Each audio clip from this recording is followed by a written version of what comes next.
This makes me know where is the line, what's left to be said. Go. Mesdames, Messieurs, bonjour. Très heureuse de vous retrouver ce matin pour le 3e numéro de votre matinale Quinquilibre. Le tracé du BRT passe devant le siège de votre télévision nationale, vous le savez probablement déjà. Eh bien, nous sommes des privilégiés tous les matins parce que nous voyons les premières dessertes et nous avons voulu ce matin vous plonger dans cette ambiance matinale. Le petit matin à Dakar ressemble un tout petit peu à cela. Ce mercredi, vous retrouverez en plateau nos chroniqueurs habituels. Ibou pour nous parler sociétal, Binta Charles pour nous parler des sujets qui touchent à l'actualité juridique, judiciaire. La chronique, c'est Alex et puis un invité en plateau. Et c'est Alioune Badarakan, bien sûr, qui vous présentera le profil de notre invité de ce 3e numéro de la semaine et qui l'interrogera également pour vous.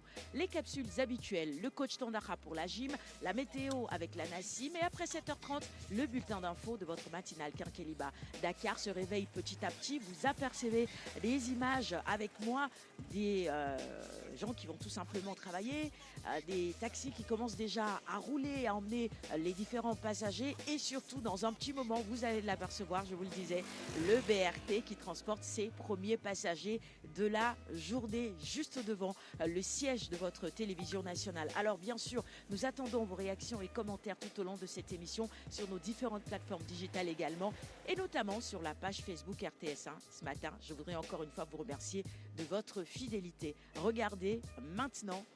Ce BRT, celui-là, va jusqu'à Guédiawaye, Dakar et sa banlieue, desservi par ce magnifique bus 100% électrique. Je vous retrouve dans un petit moment en plateau avec toute l'équipe. Bon début de journée en compagnie des programmes de la Une et à tout de suite.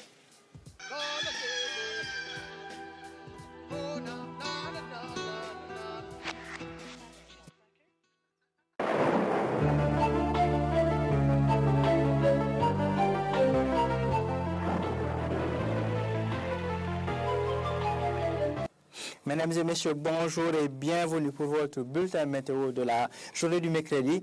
Donc un bulletin qui sera marqué par un temps stable, fortement ensoleillé sur le pays et passagèrement nuageux au courant de la nuit, notamment au niveau des localités sud. Une chaleur qui sera soutenable un peu partout sur le pays, hormis au niveau des localités nord-est où des pics de plus de 40 degrés Celsius sont attendus. Donc sur l'immense satellite, on voit un ciel qui sera plutôt dégagé, pas mal d'éclaircies au niveau des localités nord et centre, des nuages un peu plus denses attendus vers la bande sud du pays. Donc cette nuit, à la matinée de demain, nous retrouvons la journée d'aujourd'hui, mesdames et messieurs, nous retrouvons ces bandes nuageuses au niveau de Ziguinchor, c'est du Kolda, de même que vers Kédougou. Au centre du pays, à l'envers le nord, le soleil sera très présent au niveau de ces localités. Les températures relativement clémentes à Dakar et Saint-Louis, 29 à 30 degrés Celsius attendues sur le littoral nord, 35 à 38 degrés Celsius au centre et vers la Casamance, des pics de 42 à 43 degrés Celsius attendus à Podor, Matam et Bakel, ainsi que vers Linguère, Kaffrine et Tamba où les températures tourneront autour de 40 degrés Celsius. Donc, mesdames et messieurs, en gros, c'est ce temps stable, fortement ensoleillé qui prédominera sur le pays. Aucune pluie n'est prévue pour la journée d'aujourd'hui sur le territoire national. Donc, voilà tout pour l'info de la journée d'aujourd'hui. Rendez-vous, mesdames et messieurs, demain pour d'autres informations météorologiques. Vous pouvez nous suivre entre-temps sur les plateformes digitales de la Nassim, sur Facebook, Twitter, sur la chaîne YouTube ainsi que sur www.nassim.sn. Merci beaucoup.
Bonjour à tous, mesdames et messieurs. Notre troisième capsule de la semaine.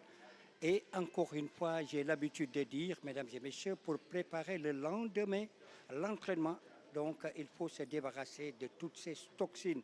Et donc, vous avez accumulé beaucoup d'acide lactique au niveau, en tout cas, du sang. Et donc, il faut s'en débarrasser en faisant quoi? Et donc, on se détend, mais ensuite, on va essayer de faire des respirations profondes pour justement amener beaucoup d'oxygène et de l'oxygène assez pur. Alors, cela dit, mesdames et messieurs, aujourd'hui, le travail des biceps. Alors, quand on parle des biceps, mais tout de suite, on pense aux antagonistes des triceps. Alors, donc, le biceps, mesdames et messieurs, assez important et surtout pour ceux-là qui font le disco ball. Alors, vous avez le biceps, le triceps, mais vous avez également toute cette coiffe des rotateurs internes qui vont donc travailler. Mais le renforcement, mesdames et messieurs, c'est surtout le biceps.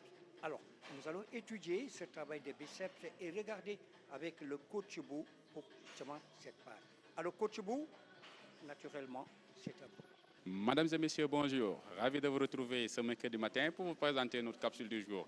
Alors, comme coach Tandakha l'a si bien dit, on est ici à Rufisque. Un coucou à tous les Rufisquois, mais aussi à tous les Mborois. Aujourd'hui, le travail consiste dans le renforcement des biceps, les muscles antagonistes des triceps, comme on a l'habitude de dire. Et ça fait partie des groupes musculaires les plus petits. Donc, il va falloir miser un tout petit peu sur le renforcement et le choix des exercices à faire.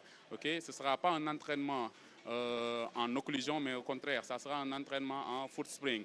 Okay? On va essayer à chaque fois d'augmenter la tension musculaire et aussi d'augmenter le trauma musculaire qu'on va causer au niveau des biceps pour permettre de maximiser les gains et aussi d'avoir le plus de résultats efficaces. Allez, je vous donne rendez-vous tout de suite dans les démonstrations des exercices et suivez-nous bien. Merci beaucoup.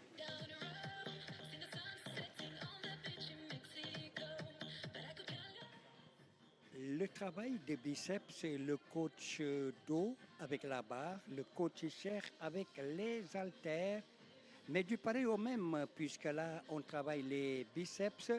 Alors, il faut en tout cas leur donner toute leur tonicité, ces biceps.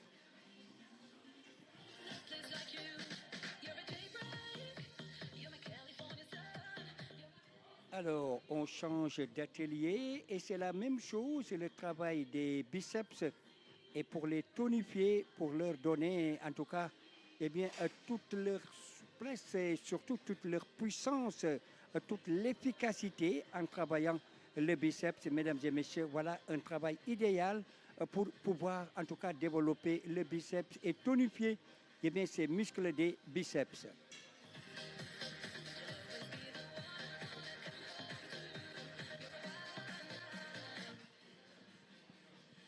Allez, avec cet autre passage, mesdames et messieurs, regardez, il faudra prendre soin de bien coller les coudes au niveau des côtes et puis faire travailler les avant-bras. Et donc, cette articulation qu'on appelle une articulation avec la diarthrose. Alors, quand on dit diarthrose, cela veut dire une articulation très, très, très mobile.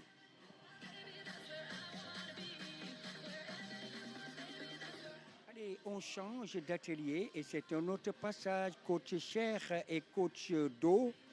Alors, voyez, en alternance pour les haltères avec le coach dos. Alors, quant à la barre olympique avec le coach chair, évidemment, c'est la même action, seulement il faut expirer lorsque la barre est en position haute. Alors, naturellement, l'inspiration se fait pendant le transport, le début du mouvement.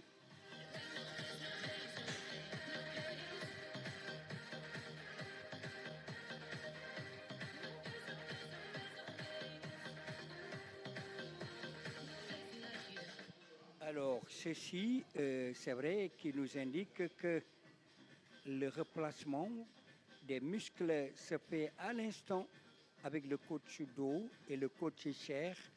Voyez tranquillement, mesdames et messieurs, une importance particulière en faisant ces élongations, ce qui va vous permettre, en tout cas, mesdames et messieurs, d'être à l'aise à la fin de l'entraînement. Mesdames et messieurs, j'espère que vous nous avez bien suivis et que vous avez vu les exercices qu'on vous a proposés. Maintenant, une fois l'exécution, essayez maintenant d'isoler les bras, les muscles pour mieux étirer et de diminuer l'effet des courbatures. Pensez à vous hydrater couramment et voilà, veillez sur votre santé. Merci beaucoup. On se donne rendez-vous demain, Inch'Allah. Voilà, merci. Merci encore une fois, Coach Bou. Merci pour cet exercice, c'est vrai, magnifiquement bien fait. Encore une fois, j'espère que nos téléspectateurs ont bien suivi et ont bien aimé cet exercice. En tout cas, ça a été magnifiquement bien fait. Alors, nous y reviendrons, Inch'Allah, la prochaine fois. Mais en attendant, je vous donne rendez-vous, Inch'Allah, au plateau. Nous serons là-bas demain. Alors, à tout le monde, mesdames et messieurs, je vous souhaite une excellente journée.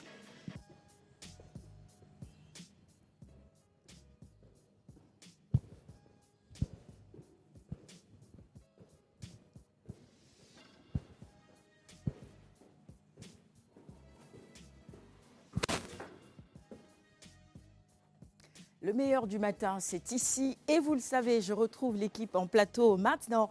Alioune Badara Khan, Ibou et bien sûr Binta Charles est notre invité. Bonjour à tous, comment allez-vous ce matin? Bonjour mon cher Ibou. Bonjour Alioune, comment vas-tu ce matin? Pas boire du beurre. Oui. Au moins signaler ta Bonjour, présence. bienvenue sur Quinqueliba. Oui, disons que j'ai emprunté le BRT ce matin pour venir. Super. Ibou, la phrase du jour, ce sera? L'espoir et surtout les relations. Un SMS aux proches, aux amis d'enfance, les cousins et les cousines. Mais soyons bien et heureux. Aimons la petite chose d'abord, c'est soi-même. Et surtout par rapport aux parents directs et indirects. Un ami d'enfance est tellement important. On les voit beaucoup plus, presque jamais plus maintenant à part de la cinquantaine, mais ils comptent. Donc du coup, un SMS, un message WhatsApp pour dire bonjour, comment vous allez. Au moins, ça montre quelque chose d'humanitude.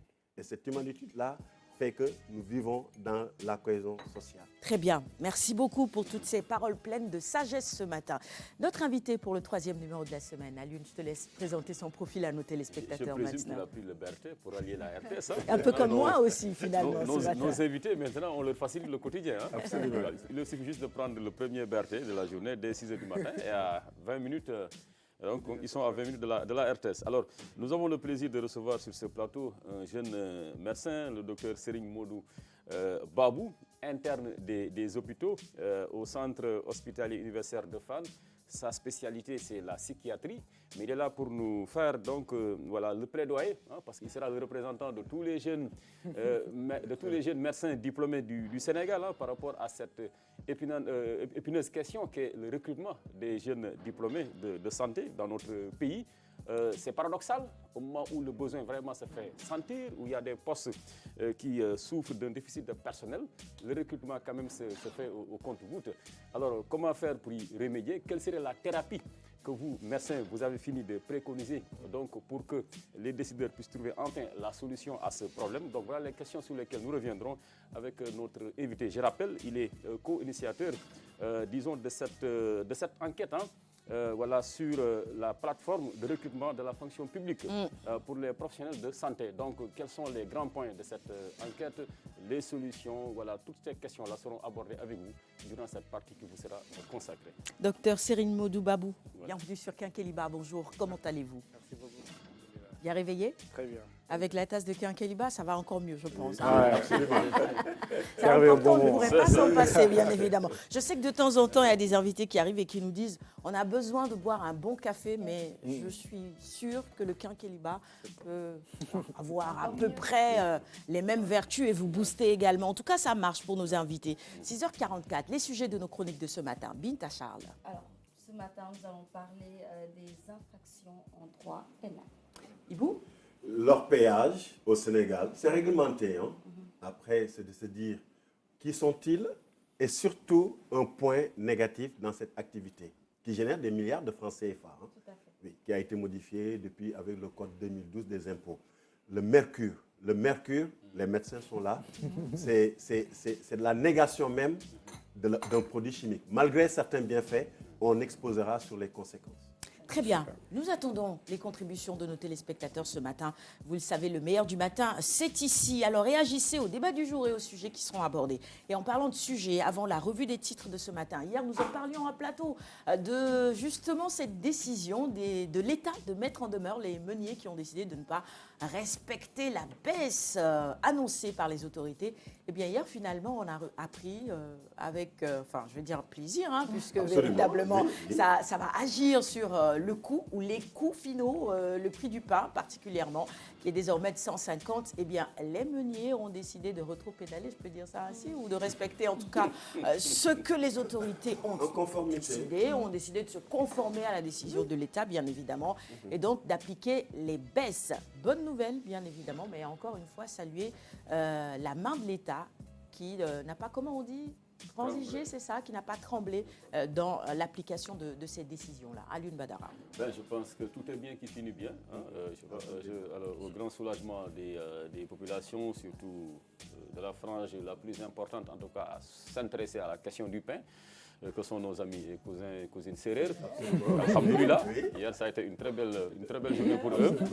Et pour l'État du Sénégal également qui démontre encore une fois toute son autorité par rapport à une certaine frange quand même aussi du secteur privé face à ces meuniers-là, pour la plupart conçus en association, qui sont conçus en association. Je crois que c'est un groupe de 7 ans, les 7 ans, qui ont tenu un peu en haleine l'actualité du pays durant ces 24 heures passées. Alors qu'en vérité, ils avaient peu d'arguments pour étoffer le ligne de défense. Parce que quand même, l'État a su prendre les devants. L'État, quand même, on le sait, a des moyens d'investigation. Et la sortie des deux ministres, surtout le ministre de l'Industrie, quand même, a permis de clarifier pas mal de choses. Absolument. De nous faire savoir, enfin, qu'il était possible de procéder à cette baisse au regard de la baisse notée des cours mondiaux du blé. Et c'est sur une courbe régulière depuis un certain temps. Mais pourquoi cela ne se fait pas ressentir sur le prix de la baguette? Ça veut dire que peut-être il y avait aussi un déficit de volonté de la part de nos amis meuniers qui se font quand même un bénéfice de l'ordre de plusieurs milliards, de 4 à 14 milliards. Ça, c'est le ministre qui l'a dit. Il l'a annoncé, oui, et tout à pourtant, l'État sait, mais on peut fermer les yeux. Beaucoup d'entre eux peut-être seraient un peu en contradiction avec la loi. Hein? Je crois que quand même ça a été un discours assez ferme et plein de pédagogie du ministre qui leur a fait savoir, mes amis, il faut nous suivre quand même sur ce chemin, sinon on a des moyens on va sévir. Pour sévir. On va sévir. Et vous en serez les plus grands perdants, d'autant plus qu'on a le soutien de la population. C'est ce que je disais hier. Cette formule-là, elle était un peu galvaudée. L'État fort, l'État doit rester fort. L'État doit rester fort, l'État fort, c'est quand l'État, inévitablement, en phase avec les aspirations du peuple. Là, l'État quand même s'adosse véritablement en soutien indéfectible. Et je crois que c'est ce qui s'est passé ces 24 heures passées. Les Sénégalais étaient à fond derrière les autorités publiques et c'est ce qui a certainement fait pencher la balance en faveur des Sénégalais, de l'État qui est notre représentant à nous tous. Et donc on s'en félicite. Et que l'on puisse aussi, pourquoi pas, envisager l'instauration au Sénégal d'une loi antitrust. Parce que vous ne pouvez pas être un petit groupe et contrôler toute une activité aussi névralgique. Je crois que c'est ça. Ça a été aussi le cas aux États-Unis. C'est ça. Je pense avec l'arrivée du président Roosevelt dans les années 30. Il a su quand même imposer le monopole. Ce pouvoir étatique pour que C'est véritablement ça. les règles On du le jeu, voit sur le riz déjà. pour que les règles du jeu soient appliquées par tous. Oui, c'est ça. Voilà. Le monopole, C'est ça. franchement, c'est la question qui se pose aujourd'hui. Quand on a le monopole, parfois on prend en otage tout le monde. C'est ça. Et donc il faut diversifier. On a vu également avec les opérateurs de téléphonie mobile. Hein. Avant, c'était quoi? Alizé, c'est ça? Ensuite, on est passé à Tigo, ensuite Orange, ensuite Expresso. La diversification a permis justement d'agir sur les prix. Et même là, je crois qu'il va encore avoir des baisses. Donc peut-être que les prochains, c'est les Et opérateurs de surtout que téléphonie mobile. les meuniers, Et d'un point de vue stratégique, honnêtement, je pense qu'ils ont pris la mauvaise stratégie. Quand il y a un État et que l'État parle, nous devons tous être dans la copie, entre guillemets, des autres qui sont dans d'autres États. Jamais vous ne verrez cette position-là en France, qui est notre pays référence souvent, qu'un État se prononce et qu'un groupuscule se lève pour presque s'opposer. Et il y a un instant, il faut avoir de la pudeur.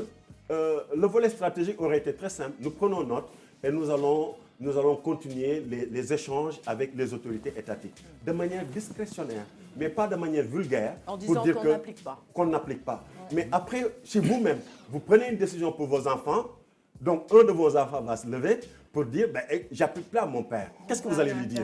Donc, c'est des mauvais exemples. Nous sommes surtout une grande nation qui, toujours dans la discrétion, on peut toujours se poser, échanger dans la plus grande des convenances. Je ne suis pas d'accord. Je ne ris pas pour dire non. Dans la discrétion et les convenances. Restons dans les convenances. Et là, vraiment, c'est salutaire. Et moi, je les félicite d'avoir tout de suite eu la bonne réaction, de se poser et d'être en conformité. Et après, de négocier, l'État est discret. L'État est discret. Soyons dans les convenances, vraiment. Et on a vu justement à l'image tout à l'heure le ministre du Commerce et de l'Industrie. Un profil qui rassure véritablement, au vu des résultats qu'il a eu à obtenir dans sa commune. Et lors de cette conférence de presse également, pour ceux qui ont eu l'occasion de l'écouter, de suivre, on sent quelqu'un qui maîtrise véritablement la chose. Ça, c'est important à souligner également, Binta Charles. Tout à fait. Il est important d'avoir une telle personnalité au devant de la scène et puis l'intransigeance de l'État, chose très importante. Surtout qu'au préalable, on nous a dit que des négociations ont eu lieu, des concertations ont eu lieu. Absolument. Donc on ne peut pas après nous montrer une certaine défiance, comme Ibou l'a souligné. Il faudrait une certaine subtilité quand il s'agit de négocier, pas de tractation avec l'État. Et surtout, l'intérêt ici, ce n'est pas l'État. Les membres de l'État peuvent se payer tout ce qu'ils veulent, mais c'est plus les populations qui sont mises en exergue. Et heureusement, ils sont revenus à de meilleurs sentiments. C'est un acte de patriotisme qu'il faudrait saluer. Voilà. Je laisse notre invité réagir très rapidement sur le sujet. Le père a 150 maintenant. Même chez moi, c'est 150. Déjà, les 4 pères à 600 francs. On n'a pas de problème de monnaie et tant mieux. La baisse de 25 francs, c'est tant mieux. Ouais, c'est significatif. Déjà, je voulais rebondir sur là où Madame venait de signifier. C'est important parce qu'il y a des concertations qui ont été déjà faites. Ça date de la fin du mois de mai jusqu'au 20 juin. Donc le 21 juin, ils ont fait une réunion juste pour retenir ce qui a été systématisé. Et quand on voit le communiqué du ministre, ça rassure parce que ça montre un peu la transparence du processus. C'est le mot. Jusqu'à aboutir à ce qui a été retenu. Après, c'est quand même un peu défiant quand même d'un groupe plutôt privé. Et quand on a vu quand même dans le communiqué, vous voyez que le ministre fait état des bénéfices. Donc je ne parle même pas du chiffre d'affaires et de la charge de travail. Je parle des bénéfices à des coûts de 4 à 17 milliards pour une population pour le Sénégal. Donc là, quand même, il devait être beaucoup plus dans la coopération avant même de défier notre État sur les premières décisions d'un tel ministère. Absolument. Bon, le CNP a joué également un rôle dans ces négociations-là, finalement, pour que nos meuniers puissent revenir à la raison et accepter ce que disait l'État, tout simplement. Le sujet revient à la une de nombreux quotidiens ce matin. Mais la revue des titres de ce matin, on va la démarrer avec le quotidien de service public Le Soleil, qui s'intéresse à la visite, et ça aussi, c'est l'actualité, sur la plateforme pétrolière de Sangomar du président de la République. Le président fier du savoir-faire sénégalais. Le titre illustre la une du quotidien Le Soleil ce matin. Les images étaient bien évidemment dans le JT d'hier. On a vu le président aux côtés du ministre de l'Énergie, du pétrole et des mines, tous les deux habillés évidemment avec les tenues qui convenaient pour cette visite-là. J'ai envie de dire encore une fois, c'est historique. C'est historique. Fort historique et beaucoup de fierté. Qui n'a pas eu cette émotion-là, comme si on avait encore gagné la Coupe d'Afrique. Mais on a exulté. On s'est dit, enfin, on a quelque chose qui est d'unité nationale. Vous savez, c'est un symbole qui est très fort.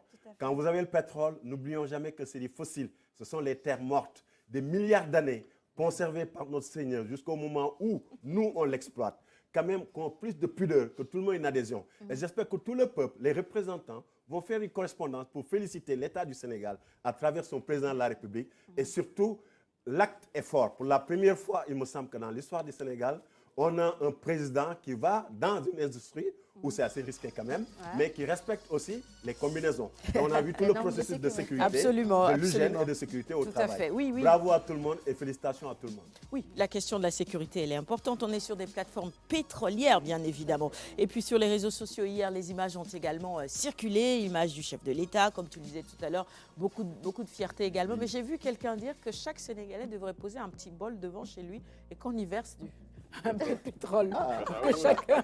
attendant, En attendant que chacun... L'image est symbolique. Voilà, que L'image est chacun en ait un tout petit peu devant chez en lui. attendant le grand partage. Que nous attendons tous Voilà. et qui devrait significativement changer nos vies. Le quotidien, pour poursuivre la revue des titres de ce matin, on en parlait justement. C'est la fin de la grève des meuniers. Du pain béni sur les tables finalement, une médiation de Beidi Agne, je le disais, le Conseil national du patronat qui a joué un rôle important également, baisse la tension entre l'État et les meuniers. Les industriels appellent à la poursuite des concertations. La une de l'AS sur cette même actualité. Les meuniers cèdent face à la pression de l'État. Bras de fer autour du prix du pain. Le quotidien Yor qui emploie le mot rétropédalage ce matin sur la baisse des prix des denrées. Les meuniers mettent de l'eau dans leur farine finalement. Il faut de l'eau dans la farine pour faire du pain. Voilà, c'est ça, c'est fait maintenant. Allez, ressources halieutiques. Pourquoi la pêche fait des vagues au Sénégal? C'est un dossier que vous retrouvez à la une de Direct News.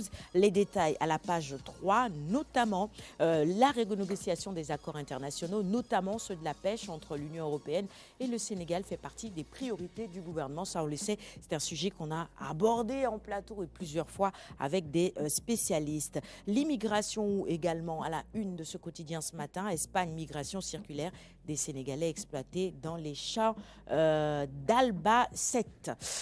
Le Sénégal et le Royaume d'Espagne ont signé une convention dans le cadre de la migration circulaire pour mieux gérer les flux migratoires entre ces deux pays-là. 24 heures maintenant, avec à la une la visite sur la plateforme de Sangomar ce mardi du président de la République. Basse salue le savoir-faire sénégalais, peut-on lire à la une de ce quotidien ce matin. Les premiers barils de pétrole sont en train d'être produits. Propos du chef de l'État repris à la une de 24 heures ce mercredi matin. Et à la une du quotidien Critique, eh bien, le couple Diomaye Sonko qui déroule en roue libre, c'est ce que constate Critique à sa une ce matin, lorsqu'il n'a pas été tendre, alors autant pour moi qu'il n'a pas été tendre avec l'ancien pouvoir, poussant le bouchon jusqu'à défier en plus des hommes qu'il incarnait, les institutions, le magistrat et tout ce qui s'apparentait au régime de Macky Sall. Eh bien, le parti PASTEF doit s'estimer heureux de n'avoir aucun opposant capable de lui tenir la dragée. Actualité politique donc à la une. Le mandat reste évidemment dans la politique également. Retour de Amadouba sur la scène politique sénégalaise. Avez-vous vraiment parlé de nouvelles responsabilités? Interrogation à la une de ce quotidien ce matin. Et on va finir en sport la revue des titres de ce matin avec Iliman à Everton pour se relancer. Bonne nouvelle pour lui? Oui, une très bonne nouvelle. Je pense que je suis supporter marseillais, olympien, mais il faut se rendre à l'évidence pour l'affirmation de son talent dans le haut niveau. Il faudrait qu'il quitte quand même le championnat français, dont le niveau est quand même, il faut le dire, assez faible. Iliman Ndiaye, quand même, il n'a pas montré ne serait-ce que le quart de son immense talent. C'est vrai. Quand il quittait l'Angleterre pour aller en France, il était quand même l'un des espoirs les plus courus de Prime League. Il a fait le choix du cœur, le choix de Marseille, je le comprends, mais il est très jeune. Il a eu l'occasion de rectifier le tir avec cette offre-là de Everton, qui reste une écurie sérieuse, crédible en Prime League. Et je pense qu'autour de ce projet-là, Iliman Ndiaye pourrait être l'un des catalyseurs et voir sa valeur marchande grimper et pourquoi pas intégrer l'une des équipes du top 10 du championnat anglais. En tout cas, c'est une bonne destination. Et il n'est pas le seul, parce qu'après Gueye et Iliman, Ismaël Assar serait également sur le départ. Marseille va peut-être se retrouver sans Sénégalais s'ils s'en vont tous. Oui. Le club de cœur, de beaucoup parmi nous, mais ouais, non, c'était pas véritablement ce qu'on attendait. Mais bon. Moi, j'ai plutôt envie qu'on termine sur l'athlétisme avec lui, François Mendy, qui se pardonne. On va le féliciter, notre champion. Ça fait du bien pour lui, pour nous également, et ça donne de l'espoir pour ces Jeux Olympiques qui arrivent. Avec lui, peut-être une deuxième médaille olympique finalement pour le Sénégal. C'est ce qu'on peut rêver avec lui, François Mendy. Mais déjà, ils sont 3 athlètes sénégalais à être champions d'Afrique, à avoir validé leur qualification aux JO sur le terrain. Chose très rare parce que depuis un certain temps, on ne bénéficiait que d'invitations pour avoir des participants, en tout cas dans les joutes de l'athlétisme. aux JO. Donc ça démontre qu'il y a un retour en force de nos athlètes et que bien couvés, bien aidés par bien sûr la tutelle, l'État du Sénégal, ils pourront défendre crânement leurs chances. Parce que quand on est champion d'Afrique, donc on a un capital confiance très, très énorme et on n'aura pas froid aux yeux et on pourrait se dire, bon, je représente tout un continent, j'ai des chances à défendre et il pourrait nous valoir vraiment une immense satisfaction, surtout lui, d'autant plus que quand même, nous avons quand même connu vraiment une longue traversée du désert. Vide. Parce que l'athlétisme sénégalais a été pratiquement au pied du podium en 1996. Lors des JO d'Atlanta, on se souvient encore de cette chevauchée formidable, nocturne, de cette équipe de relais du Sénégal qui a failli décrocher la médaille de bronze. Pour vous dire combien on était vraiment fort dans le domaine ici en Afrique. On était le porte-étendard de l'Afrique de l'Ouest francophone. Mais entre-temps, de 1996 à nos jours, qu'est-ce qui s'est passé? La Côte d'Ivoire est passée devant. Non, la Côte d'Ivoire les Ivoiriens. Oui, mais je dis maintenant, les Ivoiriens sont devant. Oui. En Afrique de l'Ouest, sur le sprint, nos rivaux, c'était les Nigérians et les Ghanéens. Mais après, entre-temps, le Sénégal s'est fait décrocher. Bon, touchons du bois, alhamdoulilah, maintenant qu'il y a cette relève-là qui revient en force, mais il faudra aussi les couver pour qu'ils ne puissent pas changer de nationalité sportive. Parce que dans l'athlétisme, les règles sont trop libérales.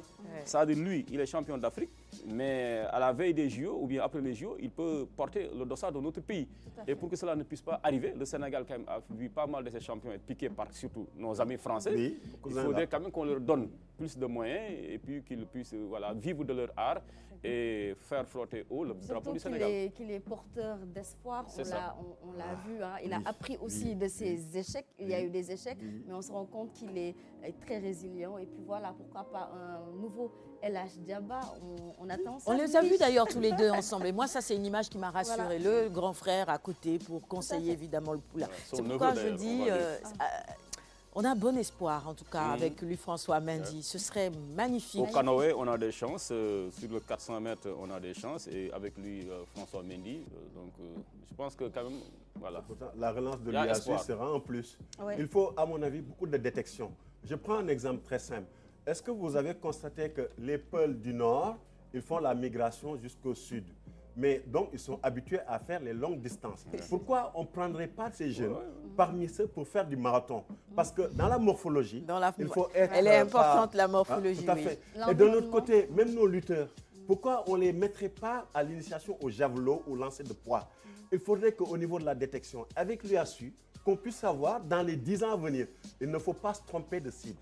Pour vraiment être au top, il y a minimum 60 mois de travail derrière. Donc, dans 120 mois, logiquement, on devrait avoir des champions si l'UASU et les détections se fassent, entre guillemets, dans une procédure très simple.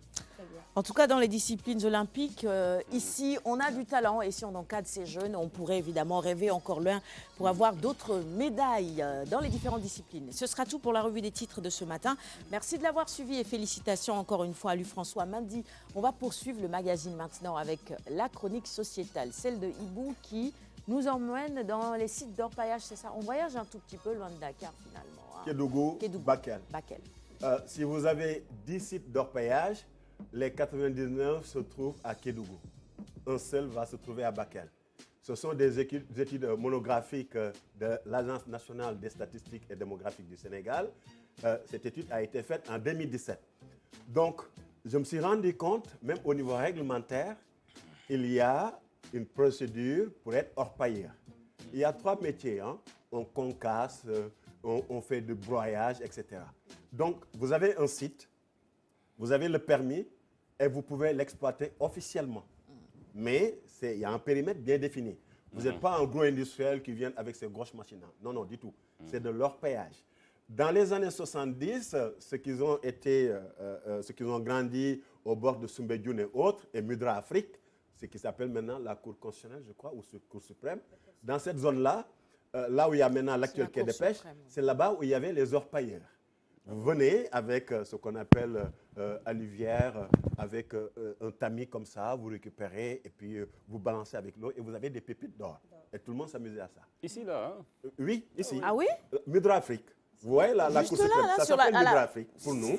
Hein? C'est la corniche. Oui, c'est là où se trouve actuellement le quai de pêche, hein, qui s'appelait Eau Claire. Ça s'appelait Eau Claire. Et c'était ça. Et là, actuellement, c'est exclusivement, pour ne pas dire intégralement, dans la région de Kédougou. 3 nationalités dominent. Maliens, Guinéens et Burkinabés. Si vous prenez 10 personnes, les 4 sont sénégalais d'après cette étude. Et les autres sont de nationalité. Même il y a des Mauritaniens qui sont là-bas. Pour donner un exemple. Maintenant, voilà comment ça se passe. Vous allez acquérir, entre guillemets, la licence pour faire de l'orpaillage, ce qu'on appelle l'exploitation artisanale, qui génère des milliards de francs CFA. Tout à fait. Milliards de francs CFA. Ensuite, vous avez 2 aspects.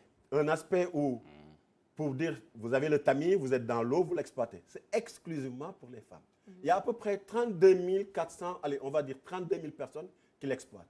Et dans les 32 000, presque les 3 000, c'est exclusivement les femmes qui l'utilisent avec l'eau.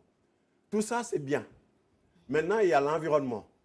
Il y a une matière qui est très importante pour faire l'exploitation, surtout artisanale, qui s'appelle le mercure.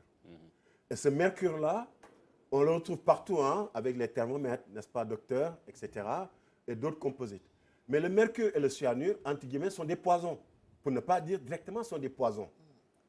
C'est du poison. Si vous l'utilisez, cela vous tue, à petit feu ou directement.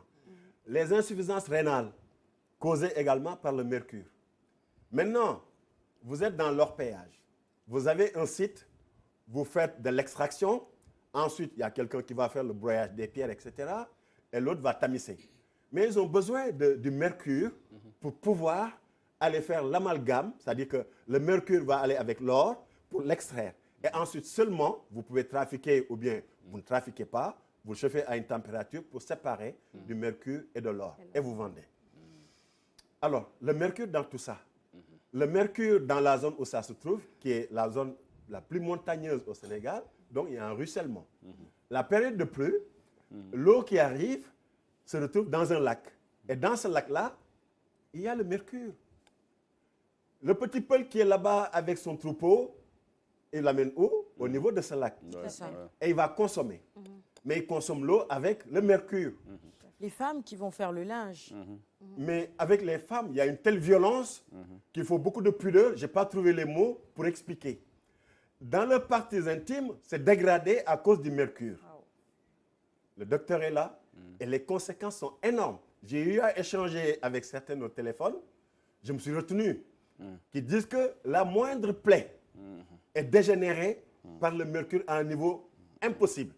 Même dans le propre ménage, il y a une souffrance alors que l'époux, dans ses devoirs conjugaux, etc. Ça, et cette partie-là, c'est exclusivement les femmes qui sont trempées dans les rivières avec le mercure pour faire le tamissage. De l'autre côté, ce bétail-là qui vient consommer, mais la viande est contaminée. Ensuite, vous avez une femme qui est en état de grossesse, qui consomme cette viande, qui consomme l'eau, et ensuite qui porte ça directement au fœtus. Et ce qui se passe, c'est que l'enfant qui est porté va naître, on va dire, 1 fois sur 5 ou 1 fois sur 3. Et après la naissance, dans moins de 6 mois, on a des décès, des pertes. Parce que le mercure va aller faire cette conséquence-là au niveau du fœtus. Ça, c'est un élément. L'autre élément, c'est que dans l'environnement même, le mercure est presque à une durée de vie illimitée. Illimitée. C'est-à-dire que dans la génération à venir, les autres générations à venir, nos enfants de nos enfants, on va les léguer ces conséquences-là. Comme c'est une zone très pluvieuse, avec beaucoup de rivières, beaucoup de lacs, etc., voilà les conséquences du mercure. Maintenant, que faire?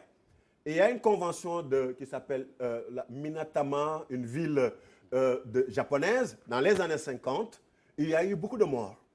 Et ce qui s'est passé, ça avait interpellé les autorités japonaises et ils se sont rendus compte que c'est le mercure. Et cette convention existe, convention onusienne, depuis 2013 et le Sénégal l'a ratifiée en 2016. C'est heureuse démarche. Maintenant, au niveau nano, au niveau micro, il nous revient que l'ensemble de nos autorités puissent sensibiliser tout le temps que le mercure, malgré ses effets bénéfiques, comme le thermomètre et autres, a des conséquences inouïes au niveau de nos femmes qui sont en état de grossesse et l'environnement. Je vous laisse réagir sur le sujet, docteur. Déjà, je salue cet article. Je pense que même la dernière démarche que j'ai vue avec les nouvelles autorités, là où vous avez touché, c'est important. Parce que quand le ministre du pétrole est parti, il est parti avec le ministre de l'Environnement. C'est ça. Et c'est ça qui donne toute, et ça qui donne toute son importance, parce que même les ingénieurs géologues qui sont formés à l'ISC, qui partent là-bas, eux, ils n'ont pas manqué de remonter cela. Tout à fait. Parce que dans même leur environnement de travail, ils disent qu'il y a un composite qui est chimique, qui est dangereux, qui est nocif pour la santé des populations, à savoir le mercure, et qui n'a jamais été régulé dans cette zone. Et comme vous l'avez dit, beaucoup de femmes en état, des enfants même qui se baignent dans ces lacs et ces rivières, quand vous consultez les structures sanitaires dans ces zones, ils vont faire savoir qu'il y a beaucoup de cas de décès expliqués directement ou indirectement par cette intoxication chronique à ce matériau qui est dangereux pour la santé des populations. Il faut agir. À Lyon. Ah mais il faut agir. Je pense dans le cadre du One Health, tout est lié, hein, parce que sans plus qu'on est dans une zone où il y a une forte faune, une faune très dense, tout comme également la flore, l'activité humaine aussi, les humains vivent aussi. Tout à fait. Voilà, au milieu de cela, de cette faune et de cette flore. Donc cette interaction, elle est là, c'est une réalité. Et donc s'il y a cette, disons, cette intoxication, voilà, et tout, forcément, donc, les conséquences se feront sentir à tous les niveaux. Maintenant, le problème, c'est que nous sommes dans une zone un peu frontalière. Hein? Oui. Dans cette partie-là du Sénégal, on fait face à 3 pays. La Mauritanie, la Guinée-Conakry, le Mali. Or, un cours d'eau, par essence, ne connaît pas les frontières. Tout à fait. Donc, c'est vrai que l'action se passe au Sénégal, mais le Mali pourrait en souffrir, la Mauritanie également. Donc, je crois aussi qu'il faudrait une action concertée pour conscientiser toutes ces populations-là, d'autant plus que sur place, la migration, elle est réelle, elle est très forte. Parce que j'ai eu la chance d'y aller dans le cadre de mes activités de reporter de la RTS, mais des fois, dans certaines zones, vous vous dites, est-ce que je suis en territoire sénégalais? Absolument. Même le parler, c'est plus anglais langue parfois. sénégalaise, hein, c'est plutôt des dialectes de la sous-région. Donc cela démontre qu'il faudrait aussi associer ces pays-là, d'origine de ces orpailleurs, pour la plupart qui ne sont pas sénégalais, pour qu'on puisse véritablement donc, trouver un remède à cette problématique. Et puis également doter plus de moyens quand même à nos agents de l'environnement, les soldats de l'environnement. On l'a vu, parce que c'est une zone extrêmement vaste. Il y a même des sites clandestins qui ne sont pas encore répertoriés. Tout à fait. Et tenus, figurez-vous, non pas par ces nationalités ouest-africaines, mais par des Asiatiques. Je ne veux pas pointer du doigt une communauté, c'est-à-dire qui débarquent au Sénégal, qui passent entre les mailles du filet, qui ont leur propre site, et juste à quelques mètres des berges, mais contaminent tout le fleuve, toute la Falémé. Aujourd'hui, toute la vallée de la Falémé est une zone à risque pour les populations, pour les activités économiques et tout cela, parce qu'avec le mercure, véritablement, la pollution, c'est un fait. Maintenant, il faudrait vraiment associer ces pays-là, d'origine, mettre beaucoup plus de moyens à la disposition des soldats de l'environnement et faire quand même davantage de campagnes de sensibilisation en s'appuyant sur les relais communautaires, c'est important. Et c'est pourquoi je voudrais remercier Ibou ce matin. Il faut alerter, on est justement dans ce rôle d'alerte-là. Ensuite, les autorités doivent agir pour trouver des solutions, protéger les populations. Oui, des solutions, puisque non seulement, voilà, il y a les grands orpailleurs, il y a les grands qui tiennent véritablement ce commerce-là, mais les populations, ces femmes-là, voilà, ce n'est pas du tout très onéreux à leur niveau, elles sont même exploitées, on va dire. Donc, non seulement les moyens ne suivent pas, et ce sont les premières qui vont subir ces conséquences. Avec les risques de ce métier-là, il y en a énormément. Et on rappelle qu'on est dans une zone du pays où voilà, toute l'activité, c'est au bord de la mer, c'est là où on lave ses vêtements, c'est là où on puise pour cuisiner, pour faire tout. Alors, même les puits n'y échappent pas. Donc, on se rend compte que l'agriculture non plus, ce qui fait que non seulement elle gagne en maladie, d'accord, non seulement elles ne peuvent plus maintenant se nourrir correctement, ils ne peuvent plus même, voilà, toutes ces personnes-là, elles ne peuvent plus se nourrir correctement. L'agriculture, la faune, la flore, tout le monde en pâtit finalement. Donc, il faudrait des solutions. Et comme Alune l'a dit, c'est une zone où qu'on partage avec d'autres pays. Donc, il faudrait des solutions véritablement concertées. Si au niveau du Sénégal, c'est réglé et qu'au contraire, dans la zone Mali, etc., tel n'est pas le cas, écoutez, l'eau viendra du côté sénégalais. Du coup, finalement, ce ne sera pas du tout conséquent. Alors, il faudrait des solutions véritablement concertées. Je crois que le ministre des Mines s'est rendu sur place. Tout à fait. Il a tapé du poing sur la table en disant qu'il faut respecter en tout cas accorder de meilleures conditions de travail à ces orpailleurs-là. Ce qu'il a vu sur place ne lui a pas plu. Mais un autre dossier sur sa table aujourd'hui et sur la table du ministre de l'Environnement, c'est justement cette question d'empoisonnement finalement. Mais c'est de l'empoisonnement. Et de la santé. Enfin, et de la la santé. santé. Oui, le ministre de la Santé aussi est interpellé. La gendarmerie y était, a fait une vaste opération, vraiment félicitations, qu'ils ont rapatrié 35 femmes qui sont dans la sous-région, qui étaient tapinées au niveau de la zone. Et sur les 32 000 et quelques travailleurs, d'après l'étude de l'ANSD de 2017, 0,5% étaient des enfants moins de 15 ans. Donc, et ça aussi, c'est à dénoncer, le travail de mineurs dans les mines. Mais heureuse démarche vraiment de la gendarmerie qui a cassé beaucoup plus, entre guillemets, une mafia qui était là-bas. Mais je rappelle qu'il y a une procédure pour être orpailleur et c'est une procédure qui est légalement constituée par l'État du Sénégal. Mais le mercure fait des ravages. Ce qui rassure, c'est que le ministre a l'œil justement sur cette zone-là. Je pense qu'après cette visite, il était déjà au courant de beaucoup de pratiques sur place et je pense qu'il n'oubliera pas ce dossier-là. On va suivre cela. Merci beaucoup Ibou ce matin pour l'alerte. Il est 7h15. Bienvenue si vous nous rejoignez juste à l'instant. Nous sommes en direct jusqu'à 8h. Votre matinale se poursuit. Place tout de suite à l'invité du jour.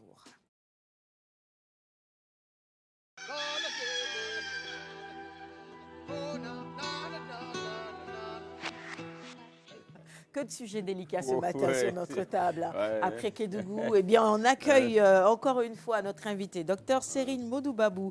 Merci d'avoir accepté notre invitation ce matin. Interne des hôpitaux du Sénégal en psychiatrie. Vous êtes docteur psychiatre, c'est ça? Il y a toute une liste de personnes qu'on a envie de vous confier dans l'équipe de la matinale. Parce que se lever tous les jours à 3h du matin ou à 4h, je vous assure, c'est assez stressant, évidemment. Mais ce matin, vous êtes là pour nous parler de cette enquête sur la plateforme de recrutement de la fonction publique pour les professionnels de la santé. Voilà, donc dans une démarche constructive, il s'agira pour nous de voir comment trouver des solutions. Un remède, je vais un peu vous emprunter cette formule médicale à ce mal assez récurrent qu'est le déficit de recrutement de médecins diplômés ici dans notre pays au Sénégal, alors que le besoin il est réel, parce que quand même on a vu même des postes qui attendent preneurs tout simplement parce que voilà, il n'y a pas assez de spécialistes recrutés et pourtant Dieu sait qu'on en forme beaucoup donc au Sénégal. Et donc avec certains de vos pairs médecins, vous avez mené une enquête pour revenir un peu sur la réalité des faits. Alors, que retenir de ce diagnostic, de cette enquête? Est-ce que le diagnostic que vous avez fini d'établir par rapport au non-recrutement des médecins diplômés est assez inquiétant, docteur Babou? Très inquiétant même, pour ne pas vous dire assez alarmant. Donc déjà, je vous remercie pour cette invitation. Bon, je pense qu'il était normal de revenir un peu sur ça. Et c'est une problématique, je pense que déjà, ce qu'il faut noter, c'est que l'enquête dont vous parlez, bon, c'est vrai, ça a été initié avec deux de mes pairs, notamment le docteur Mohamed Mansour Ben Omar, qui est pharmacien basé à Djibouti, donc expatrié. C'est important que je donne leur identité, parce que c'est des Sénégalais formés à l'école publique, formés à l'université publique, avec des dépenses de l'État, mais malgré tout ça, ils ont eu à s'expatrier en partie à ce problème. C'est ça. Le deuxième, c'est le docteur Pape Yadma Diop, qui est basé en France, qui est docteur en médecine sénégalais, et qui est spécialiste en informatique médicale. Avec mes deux collègues, on a vu cette nécessité, parce que c'est un problème que tout un chacun connaisse. Mais réellement, je pense que pour parler avec les autorités sur un certain langage, il est important d'y associer quand même des données. Une démarche scientifique. Assez éclairée. C'est ça. Donc ça nous a pris juste un jour, c'était un vendredi. Donc on a dit, les gars, on va créer une enquête. C'est facile, on va créer un lien avec certains types de questions qui nous renseignent un peu de votre statut. Vous êtes médecin, pharmacien, dentiste, infirmier, sage-femme. Après, on va donner les détails. L'année d'obtention de votre diplôme, l'année d'inscription à la plateforme de la fonction publique, et même ceux qui ont été recrutés entre-temps, combien d'années ils ont attendu. Et après, même, on les a interrogés sur leurs conditions de travail. Après, on a interrogé un peu sur la transparence dans le recrutement à la fonction publique via cette plateforme et qu'est-ce qu'ils proposent aussi comme solution. Donc l'enquête a porté un peu, le questionnaire a porté un peu sur ça. Et en 2 jours, vous montrez un peu toujours l'urgence dans cela, on l'a lancé le samedi matin à midi. Le lundi matin, à midi, on a arrêté. 48 heures de collecte, pourtant on a eu 1861 réponses. Waouh. Genre une enquête fast-track, mais tout le monde presque a réagi. Et d'autres même me tapaient les mains pour me dire il faut ouvrir. Je dis non. Parce que l'objectif quand même, c'était d'associer une lettre documentée aux autorités. D'avoir un bon échantillonnage. Un bon échantillonnage qui se base essentiellement sur les professionnels diplômés, c'est-à-dire des diplômés d'État. Et on a quand même fait un travail assez administratif. Après la lettre, on a documenté une lettre d'environ d'une dizaine de pages avec tous les résultats essentiels de cette enquête qu'on a déposée au niveau des autorités concernées. Donc le courrier actuellement, il est peut-être sur la table du ministre de la Santé. On n'a pas encore eu son retour, on l'a déposé depuis avant la Tabaski. Quand même, le ministre de la Fonction publique, il a reçu le courrier, il a accusé réception. La primature également, on a déposé là-bas. Eux ici, ils ont accusé réception, qu'ils ont eu le dossier. On l'a déposé également à la présidence parce que le processus quand même de recrutement de la fonction publique part de la volonté intrinsèque du président. Absolument. Il faut qu'on le connaisse. Et également, on a déposé au niveau des autorités de l'économie et des finances parce que c'est eux en quelque sorte qui supportent les charges salariales. Donc avec cette enquête, avec ces 1861 réponses, on a déjà vu des choses qui sont assez inquiétantes. La première information, par exemple, que je peux donner, par exemple, si vous prenez ceux qui sont diplômés en tant que docteur, donc moi je suis médecin, mais la plateforme concerne beaucoup de personnes. Donc il y a les diplômés en tant que docteur en médecine, docteur en pharmacie. Et également des spécialistes, ceux qui ont fait Bac plus 12. Ils ont non seulement eu le Bac plus 8 en tant que docteur, après ils ont fait un diplôme de spécialisation.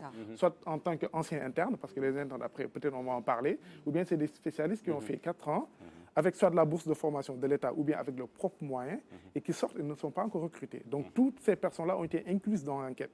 Et à peu près, ils représentent 50,5% des membres, des inscrits sur l'enquête. Et quand on a évalué, si on fait juste un petit calcul qui se base sur la bourse que donne l'État à un étudiant en médecine, pharmacie et odontologie durant son cursus, on a fait un petit calcul. Juste sur cet échantillon de 50,5%, on s'est retrouvé avec 4,795 milliards de francs CFA que l'État, s'il reste chaque année, en fait, s'il reste une année sans les recruter, c'est comme s'il perdait 5 milliards environ de pertes de Sénégalais. Donc c'est avec cette problématique que maintenant, même sur la plateforme, vous avez vu des étrangers, il y a à peu près 0,7% de l'enquête qui sont à l'étranger. Donc eux, ils se disent carrément, nous étions formés dans nos universités publiques, mais on est sortis parce que le délai d'attente a été trop long. Trop long. Donc ça, c'est un premier fait.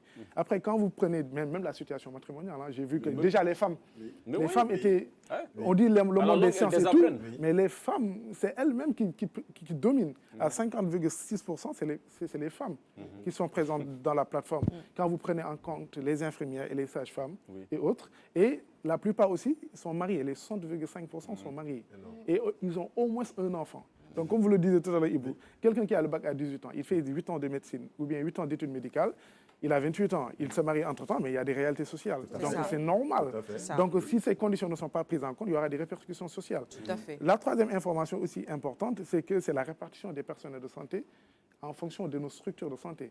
Les gens disent que les gens se répartissent à Dakar, mais en fait, c'est une vérité peut-être un peu galvaudée.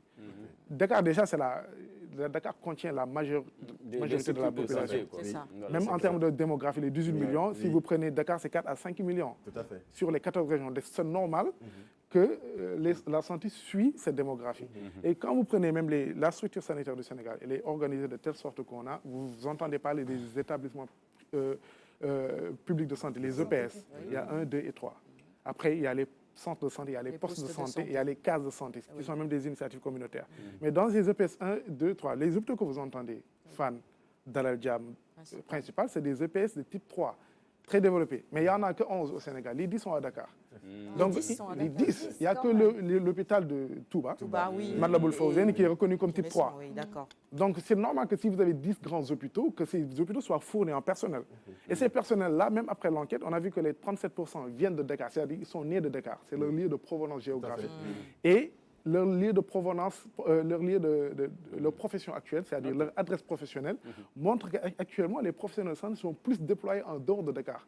Les 40% sont à Dakar, mais les 60% sont en dehors de Dakar, pour dire qu'il n'y a pas une mauvaise répartition. Dans les régions, Dans les régions. D'accord. Parce qu'en réalité, ce qui a montré à l'enquête, c'est que les gens veulent, en réalité, s'ils sont formés, ils retournent là d'où ils viennent. Si tu es originaire de Louga, tu as ton diplôme, mais si la fonction publique t'affecte à Louga, mais si, tant mieux. Donc il n'y a aucun problème de redéploiement, il n'y a aucun problème. En fait, c'est ce qu'a montré la plupart des gens, ils repartent dans leur zone pour essayer de trouver des contrats. Après, on va venir un peu sur les contrats avec le ministère de la Santé. Donc ça veut dire que déjà pour la répartition, ce vieux débat où on dit que les gens ne veulent pas sortir de Dakar, il y a la réalité d'abord en termes de structure sanitaire. Il y a des structures qui demandent un tremplin de personnel, mais les gens aussi qui viennent se former, ils veulent retourner dans leur zone d'origine et être affectés là-bas et travailler. Il n'y aura pas de problème. Même cette motivation dont on parle, il faut motiver ceux qui sont à Dakar pour qu'ils sortent. Ça peut être considéré, certes, en fonction des spécialités dont on a besoin, mais quand même, c'est un débat qui est un peu mitigé. Peut-être une autre information importante qu'on a pu avoir, vous êtes au courant aussi de l'inauguration des 4 nouveaux hôpitaux. Notamment, tout à l'heure, on parlait du site de Kédougou. Il y a Kédougou, il y a Sédhiou, il y a Kaffrine et il y a Touba. Et tout récemment, on a le nouvel hôpital de Tivaouane et il y a l'hôpital de Agnam. Donc, quand vous totalisez un peu ces nouveaux hôpitaux, qui sont déjà des EPS de type 2, il y a à peu près 1120 lits. Parce que Touba, c'est 300 lits, Tivaouane, c'est 300 lits, les 3 autres, c'est 150 lits, et Agnam, 110 lits. C'est 1120 lits d'hospitalisation. Quand on parle de lits d'hospitalisation, et par exemple, je vous dis que l'enquête peut-être a concerné que 1800 personnes sur un échantillon. Donc, imaginez ces lits d'hospitalisation, combien ça demande en ressources, en ressources personnelles, en personnel de santé. Ils ne sont pas complètement fournis. Et on a vu que dans la carte sanitaire du ministre de la Santé qu'il a publiée en 2022, qu'en réalité, il n'y a que 16,5% des professionnels de santé, de médecins qui sont recrutés dans la fonction publique. 16,5% qui est assez... Seulement 16% des sortants diplômés. 5 ou 16 16,5%. Donc c'est assez minime. Même 50%, ce serait faible. En fait, c'est quoi la logique dans ça? La logique est que c'est des diplômés d'État. Donc ils ont été en quelque sorte financés par l'État. Quand on dit l'État, c'est nos cotisations. Parce que quand on entendait parler du budget de la santé, le budget de la santé en 2011, peut-être c'était à 96 milliards. Maintenant, c'est à 272,5 milliards. On s'en réjouit. Il y a une hausse de 63% peut-être. Mais dans ce budget de 272 milliards, mais les 40 milliards proviennent de la cotisation des populations. Il y a 15% qui viennent de nos propres cotisations. Et ça représente à peu près 40 milliards. Donc, est-ce que ce budget il est carrément réparti pour la santé essentielle des populations en termes de personnel? Parce que nous, même qui voudrons travailler, en fait, c'est nos parents, c'est vos parents qui ont cotisé pour que la santé des populations sur cet angle soit très bien prise en compte. Absolument. Maintenant, si vous les formez, après, vous ne les recrutez pas. Ce n'est pas logique. C'est une perte sèche. D'habitude, j'étais peu tendre avec les médecins qui choisissaient de quitter le Sénégal, formés par l'école sénégalaise, diplômés de nos universités, après qui préfèrent prendre les airs pour aller servir d'autres pays. Mais quand j'ai discuté avec certains jeunes médecins, notamment mon neveu Maïssa Dien, qui se trouve du côté de Ndjoum, j'ai revu mon jugement. J'ai compris.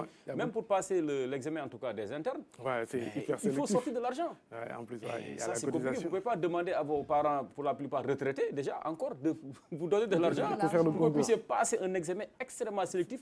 Et même à l'issue de cet examen, le recrutement n'est pas garanti. C'est ça. L'année passée, vous avez entendu la grève des internes. L'année passée, je pense que tout le monde a été informé. Et c'est l'occasion des spécialistes, genre déjà en médecine, pour être recruté et pour être sélectionné, vous voyez, c'est compliqué. Vous pouvez même avoir la mention, vous n'êtes pas recruté. C'est ça. Donc c'est déjà presque un concours, si on peut le dire. Vous êtes recruté sur la base d'un bon cumul scientifique au bac. Donc déjà ça, c'est une sélection naturelle que l'État doit promouvoir et essayer de les suivre et les mettre dans les bonnes conditions. Vous les sélectionnez, vous les formez, vous leur donnez de l'argent et tout. Et au même en mi-parcours, il y a le concours de l'internat. Là où c'est hyper sélectif, il y a presque tous les médecins, pharmaciens intéressés qui font ce concours. À la fin, en principe, on doit prendre 68. Les 45, c'est les médecins, les 15, c'est les pharmaciens, les 8, c'est les psychiatres. Donc c'est comme ça que ça se passe. Maintenant, à l'issue de leur formation de 4 ans, où ils doivent assurer les gardes hospitalières correctement, de le même que leurs collègues spécialistes en médecine, vous parlez également des internes. En réalité, en fait, ils se chargent même de la formation de leurs propres collègues venus se spécialiser, parce que vous savez, les spécialités au Sénégal, il y a plus d'étrangers que de Sénégalais, parce que les Sénégalais n'ont pas les moyens réels pour se donner la somme importante pour se former. Il y a les bourses que le ministère donne, mais là, ce n'est pas une donation totale. Peut-être 40% de ceux qui se mettent obtiennent une bourse, et les autres, ils vont soit trouver une carrière ou voyager, ou bien ne pas être du tout spécialisés. Donc, à l'issue de leur formation en tant qu'interne ou ancien interne, bizarrement, ils ne sont pas recrutés pour la plupart. C'est incroyable. Donc ça, c'est un problème. L'année passée, la grève, c'était ça. Ils étaient à l'hôpital Fann, ils décriaient ce problème. en faisaient partie et ils étaient gazés. Donc je pense que la vidéo même, l'actuel Premier ministre a une conférence de presse en parler directement pour dire que la situation de ces cadres supérieurs de la santé, voilà, en fait, c'est vraiment dommage. Donc ça, c'est juste un ricochet. Mais ce qu'il faut noter également, c'est que tout à l'heure, je vous parlais un peu de la plateforme, mais il y a des... Il y a l'enquête également, il y a un rapport que le ministère a publié en janvier 2024, le ministère de la Santé, quand il parlait d'un rapport qui se nomme le système sanitaire au Sénégal, de la résilience à l'émergence.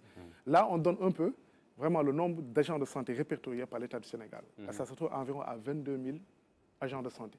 Mais dites-vous bien, sur les 22 000 agents de santé, il y a 10 000 et quelques qui ne sont pas des agents de santé. C'est-à-dire qu'ils ne sont pas liés aux soins. C'est le personnel administratif. C'est le personnel administratif, c'est les chauffeurs. Genre, les 12 000, genre les 47%, ils ne sont pas directement liés aux soins. En fait, c'est difficile maintenant d'apprécier un système sanitaire efficace avec cette proportion. C'est clair. Et la masse salariale que ça c'est clair. Voilà. Binta Charles.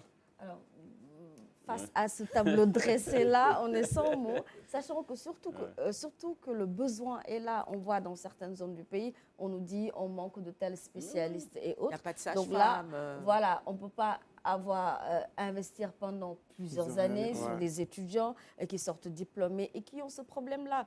Comme tu l'as dit tout à l'heure, la fuite des cerveaux, on en parle beaucoup, mais c'est parce qu'ils ne trouvent rien qu'ils vont ailleurs chercher cela.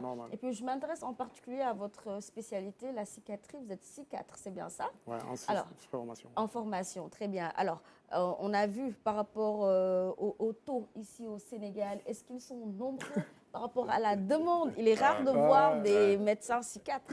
Très rare.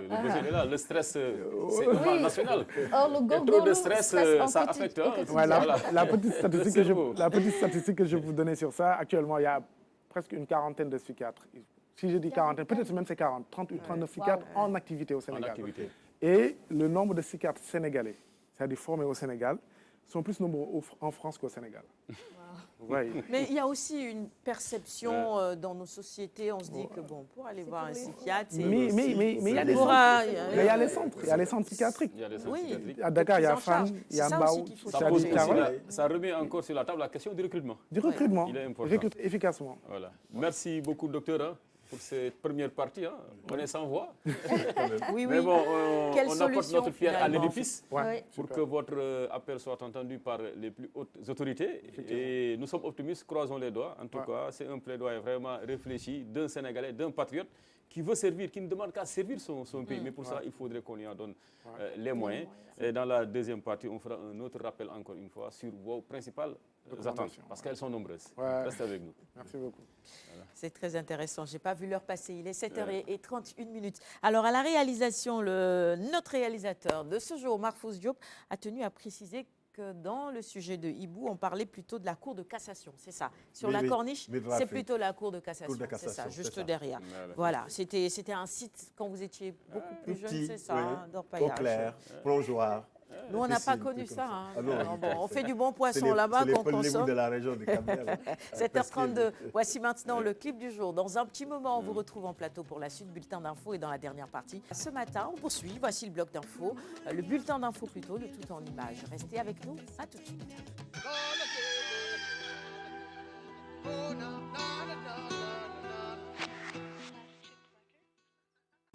On atteint le bateau flottant au bout de 2h30 en bateau. Voici le FPSO Léopold Sédar Senghor, du nom du champ pétrolier Sangomar, situé à 100 km au large de Dakar. Le président de la République, Bassirou Diomaye Faye, y arrive par la voie aérienne.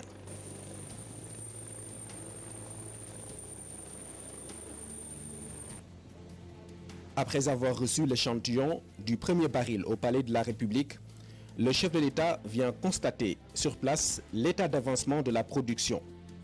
Première étape, un briefing sur le dispositif de sécurité et le cadre contractuel du projet.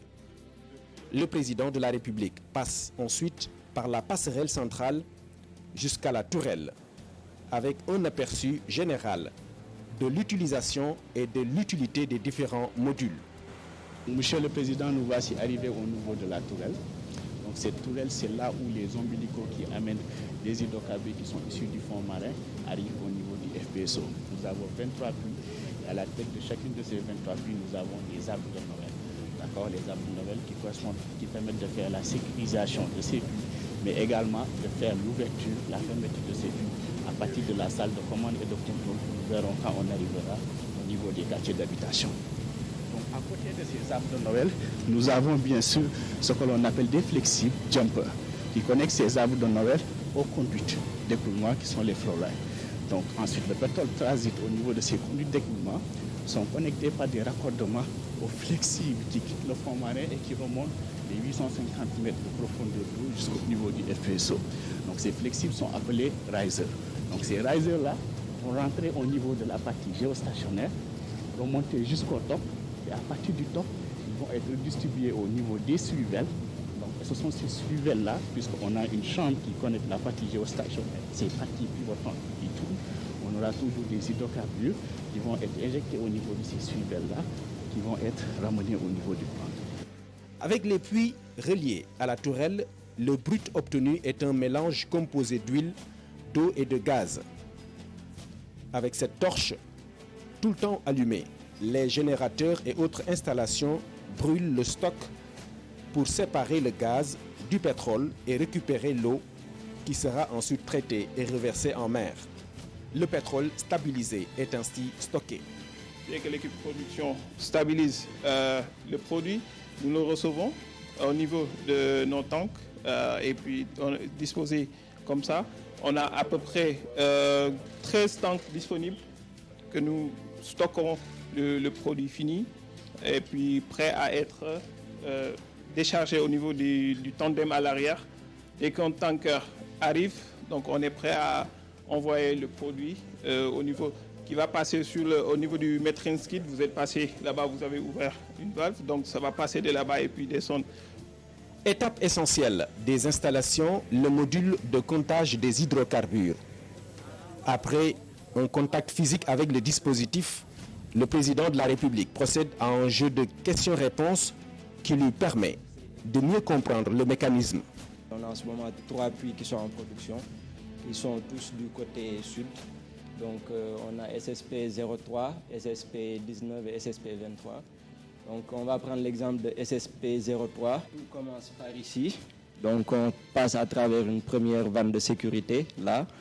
Puis on passe à travers plusieurs vannes et on arrive ici. On a un débitmètre qui est très important et qui nous donne une idée de tout ce qu'on produit en termes de gaz, en termes d'huile et en termes d'eau. Donc, sortant de chaque puits, on sait exactement la quantité qu'on est en train de produire à travers ces puits. À partir de là, on passe à travers un système de tuyaux qui se trouve dans le fond marin. Donc, l'huile suit ce cours-là jusqu'au niveau de la tourelle. Après le premier baril extrait le 11 juin dernier, la première phase de production est dans un tournant important. La première cargaison commerciale est attendue début juillet, d'après les prévisions. Le président Bassirou Diomaye Faye s'en réjouit.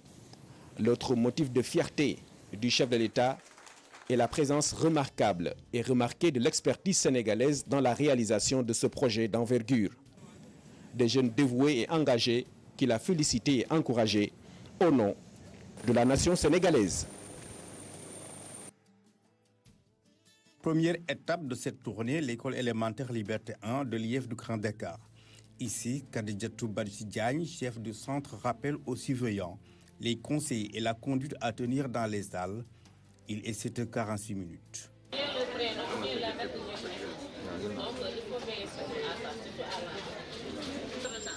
S'il vient avant 30 minutes, il faut le recevoir. 10 minutes plus tard, le ministre de l'Éducation nationale et sa délégation arrivent dans les lieux et font le tour de quelques salles d'examen. Moustapha Mamba Girassi remonte le moral aux candidats. Concentrez-vous sur ce que vous faites. Faites-le très très bien. Vous avez bien travaillé, c'est pour ça que vous êtes ici. D'accord? Nous sommes venus vous encourager. Ensuite, cap sur le collège Sacré-Cœur. Dans ce centre, les 274 candidats se sont déjà penchés sur l'épreuve de français. Une atmosphère de sérénité et de sécurité règne sur les lieux, à la grande satisfaction des autorités éducatives. On a démarré à 8h pile. à 8h pile déjà, donc on a quand même démarré. Tous les surveillants sont quand même présents. Ils sont tous là.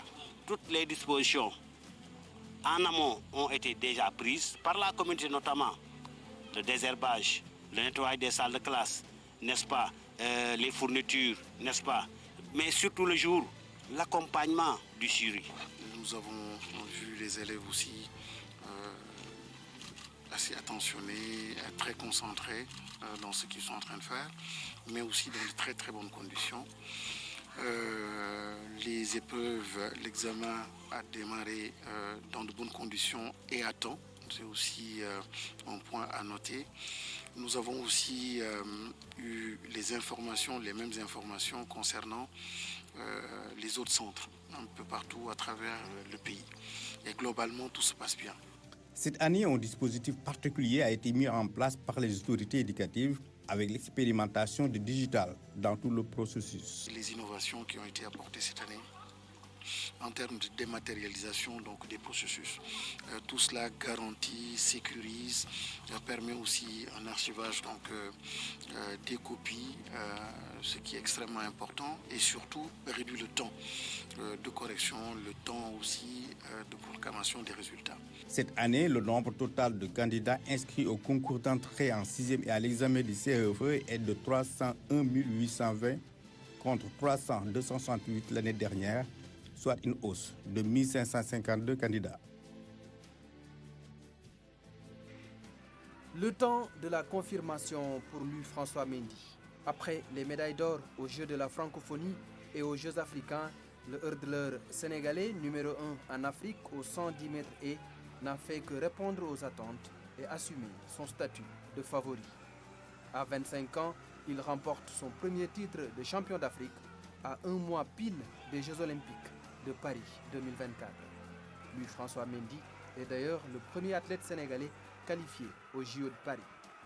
À Douala, il n'a pas couru forcément pour battre son record, mais pour la victoire. Il a fait un chrono de 13 secondes 48 centièmes, loin des 13 secondes 18 centièmes, le record du Sénégal qu'il détient. Demi-finaliste au dernier championnat du monde, disqualifié à cause d'un faux départ, Louis-François Mendy veut se racheter et a maintenant un seul rêve, décrocher une médaille olympique pour le Sénégal et marcher sur les traces de son idole, la légende El Hadji Amadou Diaba, médaille d'argent aux Jeux olympiques de Séoul en 1988, aux 400 mètres et. Ah, le genre d'image qu'on a envie de voir et de revoir encore. Bonne chance encore une fois à Louis-François Mendy, dont on a parlé ce matin dans la revue des titres. Fin du bulletin d'info. Bienvenue à ceux qui nous rejoignent à l'instant. Le meilleur du matin, c'est ici. Binta Charles pour sa chronique. Mais Alex, maintenant, mais avant, permets-moi de lire quelques commentaires, ma chère. Ce matin, il y a Maktar Sek qui nous regarde. Tous les messages sont pratiquement pour vous, docteur Babou. Machallah, très pertinent. Il y a eu l'interpellation justement sur le recrutement du personnel enseignant. On en reparlera dans un petit moment. Docteur Babou, vous avez un petit nom qui a été souligné. Je vais pas le dire, vous en faites pas. On est en direct et on est suivi par trop de monde ce matin. Mais vos amis vous rappellent ce petit surnom ce matin sur le plateau. Et vous êtes nombreux à nous regarder, évidemment. Merci de votre fidélité à cette émission du matin. Ma chère Binta Charles, ce matin, on va tout simplement revenir sur l'actualité judiciaire et parler notamment des infractions en droit pénal. Voilà, justement, on s'intéresse aux infractions en droit pénal et on a plusieurs. Déjà démarrer par la définition, ce que c'est. Alors, il y a plusieurs définitions, mais on va retenir celle-ci. Tout comportement contraire à l'ordre social prévu par la loi et qui expose celui à qui ce comportement est imputable à une sanction pénale. Donc, cela suppose qu'il y ait déjà une norme de conduite édictée, mais également une norme répressive pour qu'ensuite on puisse parler d'infraction. Donc il faudrait l'élément moral, l'élément matériel, l'acte commis en tant que tel, mais également l'élément légal qui renvoie justement à ce texte-là. Et puis on voit qu'en droit sénégalais, les infractions, le législateur sénégalais se base plus sur la gravité des faits, ce qui fait qu'on a une répartition dite tripartite. Donc, nous avons 3 types d'infractions. L'article 1er du Code pénal dispose que les contraventions, en tout cas, ou les contraventions que les lois punissent de peine contraventionnelle sont dites contraventions. Les infractions que les lois punissent de peine délictuelle sont dites des délits, et celles que les lois punissent de peine criminelle sont dites des crimes. Alors, tout simplement pour dire que l'on se base sur la gravité justement de l'infraction. Maintenant, pourquoi cette distinction-là, pourquoi cette répartition tripartite? On va se rendre compte que c'est d'une importance capitale, que ça a tout son intérêt pour la suite de la procédure. On se rend compte, par exemple, que quand il s'agit de tentative en droit, en fait, dans le commandé mortel, tentative, c'est essayer quelque chose, peut-être qu'il aura échoué. Or, en droit, quand on parle de tentative, c'est le début, le commencement d'exécution d'une action et l'absence de désistement volontaire. Donc, on aura commencé quelque chose, mais qu'on n'aura pas terminé. Et on se rend compte qu'en matière criminelle, la tentative, elle est punissable. En matière délictuelle, elle l'est de manière exceptionnelle, mais en matière contraventionnelle, elle ne l'est pas du tout. On ne sera pas du tout puni pour une tentative. Si l'on vient également à un autre point important, la complicité, on se rend compte qu'en matière criminelle, elle est punissable également, et en matière délictuelle également, ce qui veut dire que si j'aide quelqu'un à commettre un crime, à tuer une personne ou à te voler Sarah tout simplement, cette personne-là va tomber sous le coup de la loi. Par contre, en matière contraventionnelle, pas du tout, ce n'est pas du tout grave. On se rend compte également par rapport à la prescription, très importante en droit, et à ce qu'on appelle les délais de prescription ne sont pas les mêmes, soit selon que l'on soit en matière criminelle, la prescription qui est de la peine, qui est de 10 ans, la prescription qui est de 20 ans, pardon. Si c'est en matière délictuelle, elle est de 5 ans. Si c'est en matière contraventionnelle, elle est de 2 ans. La prescription de la peine, c'est-à-dire le délai où le juge ne pourra plus condamner cette personne-là parce qu'il se serait écoulé un certain délai prévu par la loi. Et si on vient également aux règles de procédure, ce que je viens de citer, c'est plus les règles de fond. Par rapport aux règles de procédure, on se rend compte que les mains du procureur de la République sont liées. Nous l'avons souligné la dernière fois, à chaque fois qu'il y a plainte, qu'il y a poursuite, le procureur a 3 procédés, 3 moyens qu'il peut utiliser, soit le procédé du flagrant délit, la citation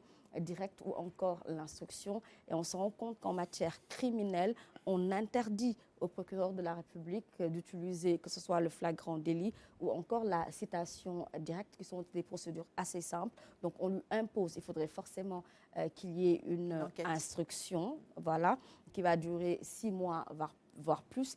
Et en matière, si c'est en matière correctionnelle, pour les délits mineurs, c'est de façon exceptionnelle, et en matière également contraventionnelle. Et on va se rendre compte également qu'il y a une autre différence à établir par rapport au délai de prescription, cette fois-ci de l'action publique. Arrivé à un certain moment, si on dépose une plainte devant le procureur de la République, cette plainte ne va pas aboutir tout simplement parce qu'un délai de prescription de l'action publique, voilà, c'est déjà écoulé. Donc, il s'agit de 1 an, on va dire, pour tout ce qui est contravention, de 3 ans pour les délits et un délai de 10 ans pour les crimes. Ce qui veut dire que, Sarah, si un vol, par exemple, a été commis chez toi, tu attends 3 ans pour ensuite déposer plainte, ça n'aura pas de sens. Voilà, ce sera carrément classé sans suite. En matière criminelle, voilà, c'est de 10 ans, comme je l'ai dit, et en matière contraventionnelle, c'est 1 an. Donc, on se rend compte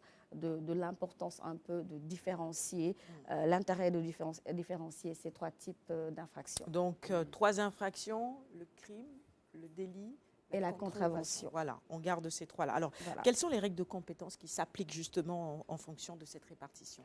Très bien. Pour les crimes, c'est tout naturellement les chambres criminelles qui vont connaître de cette affaire-là. Si jamais un procureur défère une affaire devant une affaire délictuelle devant un tribunal criminel, un tribunal un tribunal ou bien dans une chambre, devant une chambre d'accusation, le juge, par contre, à ce qu'on appelle la plénitude, du coup, il pourra connaître de cette affaire-là. Cependant, si une affaire criminelle est déposée devant un tribunal correctionnel, le juge va tout simplement se déclarer incompétent pour qu'on renvoie l'affaire devant une chambre criminelle. Donc, on retient les chambres criminelles pour tout ce qui est crime, le tribunal de grande instance pour les délits et voilà, le tribunal de simple police pour les contraventions. Très bien. Est-ce qu'il existe d'autres types d'infractions en dehors de celles susvisées? Oui, il en existe d'autres types d'infractions qui sont classées selon la nature. On parle d'infractions politiques, d'infractions militaires, d'infractions de terrorisme également, de la criminalité. Et on se rend compte que par rapport au régime, c'est un régime différent de ce qu'on a cité tout à l'heure par rapport aux autres types d'infractions, les trois connus. On se rend compte que ce n'est pas le régime de droit commun, mais un régime plutôt spécial qu'on applique à celui qui aura commis un crime, on va dire, soit militaire ou un acte de terrorisme, etc. Le délit politique, c'est ça? Le délit politique, oui. Le délit politique. Qu'est-ce qu'on pourrait mettre on peut mettre, enfin... Le délit politique. Est-ce que c'est... Tout ce qui est trahison, etc. Surtout porter atteinte à un État. Voilà. Et après, c'est plus la doctrine qui a développé par rapport à ce type ça ouvre la porte à beaucoup d'interprétations, ça. Souvent, ça ouvre la porte à beaucoup d'interprétations. On mélange tout. On sait user des artifices du code pénal pour entraver le parcours d'un adversaire politique. Hein. La semaine prochaine, seulement, on reviendra sur ces infractions exceptionnelles. C'est ça, les infractions exceptionnelles. Les juges sur nos tropiques sont très forts. Hein. Ils tropicalisent tout, finalement. Il y avait le flagrant délit continu, je crois, sous Ablaye Wade. Oui. Bon, du temps de Wade opposant. Hein. Le flagrant délit continue. C'est ce que le procureur ou bien le juge à l'époque avait trouvé pour museler l'opposant Ablaye Wade. C'est incroyable. 7h53. Merci Binta Charles. On retient 3 infractions essentiellement, donc contravention, délit et puis le crime, bien évidemment. Et pour le crime, il faut absolument une enquête de 6 mois au moins. Bien sûr. La présomption d'innocence, parce que la sanction derrière, elle peut être très lourde. Tout à fait. Donc il faut évidemment mener des enquêtes comme il faut avant cela. Merci beaucoup. 7h53, on est à 7 minutes de la fin de cette émission. On a encore beaucoup de questions pour notre invité ce matin parce que le sujet est intéressant. C'est cette enquête que vous avez menée, je veux dire en général, sur le recrutement dans notre système de santé. Il y avait un internaute qui vous avait interpellé sur le personnel enseignant également dans les universités. Est-ce que l'enquête a touché à cela aussi ou pas? Je pense non, en principe. Parce que quand il parle du personnel enseignant, le PR, c'est personnel enseignant et de recherche. Personnel enseignant et de recherche, et ça englobe en fait, toutes les spécialités qui sont à l'université. C'est pour ça qu'on n'a pas senti la nécessité forcément de l'inclure, mais quand même au niveau de la faculté de médecine, voilà, ça doit en faire partie. Le fait que c'est les médecins, parce que c'est eux qui nous enseignent, les professeurs d'université. Pour être prof, il y a un échelon sur lequel tu dois passer, maître assistant, maître de conférence, avant d'être tutélaire. Donc ça aussi, c'est le recrutement aussi, il en fait partie, mais quand même l'enquête n'a pas forcément porté sur ça. Ça va porter sur ça. Alors, après avoir mis à nu les défaillances de notre système de recrutement, par rapport à ce personnel de santé-là dont on a tellement besoin. Alors, quelle serait la meilleure solution pour les recruter sans pour autant trop bouleverser l'équilibre des finances du ministère de la Santé? Effectivement, parce que même la fois dernière, il y a un article qui est sorti sur Le Soleil. Je pense que même le ministre de la Fonction publique disait qu'en réalité, ils sont en train même de faire un audit du personnel qui a été recruté. Parce que quand même, voilà, quand on parle du personnel de santé, sur les 167 000 agents de la fonction publique, la santé n'a que 22 000. Et dans les 22 000, c'est ça dont je parlais, les 47% ne sont pas forcément liés aux soins. Donc ça, c'est un problème qu'il faut vraiment régler. La deuxième chose, c'est que si je prends juste l'exemple, vous connaissez la commune de Kersambakan, où il y a 52 villages, Djourbel, qui est juste à côté de Toubatoul. Par exemple, c'est une commune où il y a 52 villages. Ils sont à peu près 26 000 âmes. Et tout ça, c'est... Merci. Le village de notre ami Mam Gorngom. Effectivement. Dès que ça a prononcé le CALUC, je pensais, mais je ne vais pas trop rigoler. On va en profiter pour lui souhaiter une excellente journée. C'est le village aussi de Père Bachi. Le monument, le parrain. C'est l'ami de Oumindour. Donc, on leur souhaite à tous les deux une excellente journée. On le salue au passage. En fait, c'est une commune où il y a presque 26 000 personnes et c'est géré par un seul seul infirmier. 26 000 personnes. 26 000 personnes. Ça englobe 52 Ça, villages. un infirmier Un seul pour infirmier 26 000 de poste. personnes. Ça, c'est... Ouais, donc vous Mais dites Mme que... Gourgom n'a pas fait suffisamment de lobbying. Par exemple, quand vous prenez la zone nord, vous connaissez les neurochirurgiens, dans la zone nord, il y a un seul neurochirurgien qu'on appelle Dr Arouna Koulibaly. Des fois, il parle de son quotidien dans la zone nord, comment il travaille, tellement que c'est... Dans tout le Fouta. Dans tout le Fouta, dans toute la zone nord. Toute la zone nord. Un seul neurochirurgien. Pour vous dire que donc il y a de la matière. Maintenant, par exemple, pour ceux qui ont soumis à l'enquête, il y a des gens qui ont attendu peut-être 10 ans. Dans l'enquête, on l'a vu. On a juste donné des fréquences entre 0 et 5 ans, ceux qui ont attendu entre 5 et 10 ans. Donc, il y a des fréquences. Donc, je pense qu'avec cette audit, toutes les personnes qui sont diplômées d'État, parce que c'est des diplômes d'État. Par exemple, même pour les infirmiers et les sages-femmes, ils font des diplômes d'État. C'est des concours. Vous avez le diplôme est fait avec un concours pour être reconnu comme sage-femme ou infirmier d'État. Donc, ils sont inscrits. Il faut les recruter. Parce que vous avez investi dans leurs études, donc il faut les recruter parce qu'il y a le ratio OMS qui nous oblige. Le ratio OMS, il dit un médecin, par exemple, pour 5 000 à 10 000 habitants. Nous sommes à un médecin pour 17 000 à 24 000 habitants.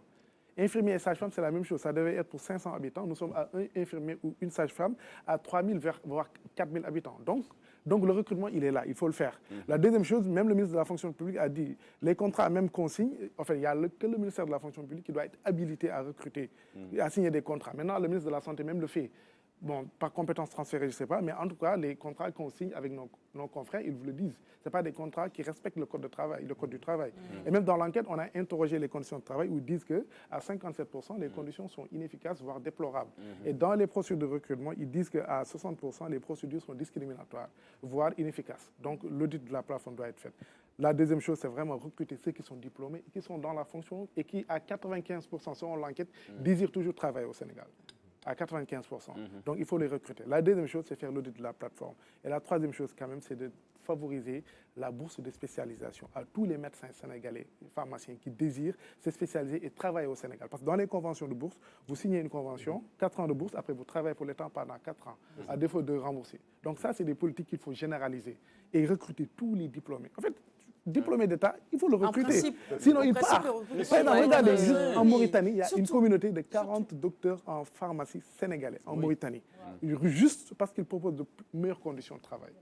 40 docteurs en pharmacie, minimum quoi. Ça, c'était en 2021. J'étais parti là-bas. Avec l'argent du contribuable sénégalais, oui, c'est ça. Et pour servir la Mauritanie. Merci. Donc ça, on ne les recrute pas, il faut bien qu'ils travaillent. Donc là, on intervient vraiment les autorités à le régler le plus rapidement possible. Parce qu'avec la Covid, on avait fait un recrutement spécial, uniquement pour la santé.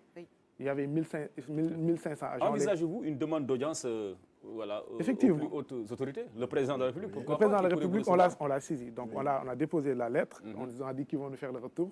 Mais on met la primature nous a dit qu'ils ont accusé réception du dossier. Et on a demandé là-bas une audience avec les ministères concernés pour prendre vraiment en charge. Parce que quand même, dans une offre, c'est important d'avoir la demande, le besoin et l'offre. C'est comme ça que ça fonctionne en fonction publique, en santé publique. Donc on espère que ça sera entendu. Merci beaucoup, docteur Babou. On a beaucoup appris avec vous ce matin. Merci d'être passé sur ce plateau ce matin. On espère que la situation va changer après votre passage sur ce plateau de la matinale et que les autorités vont se saisir de cette question essentielle. Ah non, du tout. Surtout qu'on disait que le président, souvent, il écoute, il regarde Kenkeliba. On espère qu'il va bien. On l'espère dans tous les cas, véritablement. Aujourd'hui, c'est la journée. On est le 26 juin, c'est ça, aujourd'hui? Oui. C'est la journée internationale contre l'abus et le trafic illicite de drogue. Et pour les consommateurs, évidemment, qui sont addicts à cela, on sait que dans la prise en charge pour abandonner, on invite également les psychiatres à intervenir, évidemment, dans cette prise en charge-là. D'où l'importance, évidemment, de votre spécialité également, bien évidemment. Les psychiatres addictologues. Je pense qu'ils ne sont pas 10 au Sénégal. Il en faut plus. Merci encore une fois d'être passé sur ce plateau. Merci ma chère Binta.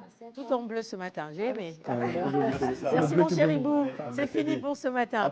Aliou, j'allais te dire que tu es bien habillé, mais j'ai vu notre invité. Voilà. Merci beaucoup. Le Made in Africa à l'honneur. Vraiment ce matin. Merci aux équipes techniques qui nous ont accompagnés aujourd'hui dans la réalisation de cette émission. Le meilleur du matin, c'est sur la une. Dès demain, 6h30, Kenkeliba revient. Prenez soin de vous. Au revoir et excellente journée à tous.